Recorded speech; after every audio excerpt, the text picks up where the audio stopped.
दरम्यान ठाकरे बंधू एकत्र येणार का यावर पुण्यातल्या मनसे कार्यकर्त्यांचं काय म्हणणं आहे, त्यांनी काय प्रतिक्रिया दिली आहे तेही बघूया. आपल्यासोबत मनसेचे मोठे नेते बाबू वागसकर आहेत, त्यांच्यापासून सुरुवात करूयात. तुम्ही बघितलं ही मुलाखत आणि उद्धव ठाकरेंचं वक्तव्य, कसं बघता याकडे? राजसाहेब ठाकरे नेहमीच महाराष्ट्राबद्दल सकारात्मक राहिलेत. महाराष्ट्राच्या हितासाठी जे जे करता येईल ते करण्यासाठी ते नेहमी पुढे असतात. त्यांनी महाराष्ट्राच्या हितासाठी आदरणीय उद्धव ठाकरेंना ह्यापूर्वी सुद्धा टाळी दिलेली आहे, यापूर्वी सुद्धा खूप वेळा त्यांनी माय केलेली आहे.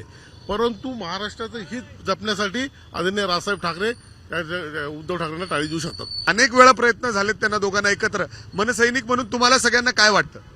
मराठी माणसाच्या हितासाठी दोघे भाऊ एकत्र जर आले तर आनंदच होईल, कारण पूर्वीपासून आपण एकत्रच काम केलेलं आहे. जो काय निर्णय तो वरिष्ठ घेतील आणि आमचे सन्माननीय वरिष्ठ घेतील तो मान्य असेल. तुम्हाला काय वाटतं?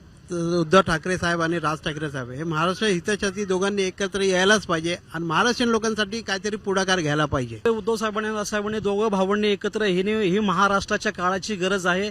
ही संपूर्ण शिवसैनिकांची देखील पहिल्यापासून मला इच्छा आहे.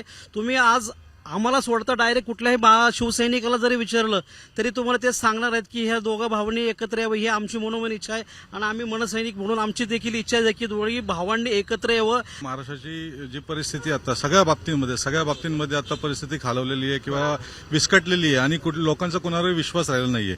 परंतु आदरणीय उद्धव साहेब असतील किंवा आमचे राजसाहेब ठाकरे असतील, हे जर सोबत जर एकत्र आले तर संपूर्ण महाराष्ट्रामध्ये एक नवी दिवाळी साजरी होईल, एवढं 100% सांगतो. लवकरात लवकर या दोघांनी एकत्र यावं, जेणेकरून ताकद वाढेल आणि महाराष्ट्र कुठेतरी सुजलम सुफलम होईल, असं या कार्यकर्त्यांचं आणि पदाधिकाऱ्यांचं म्हणणं आहे.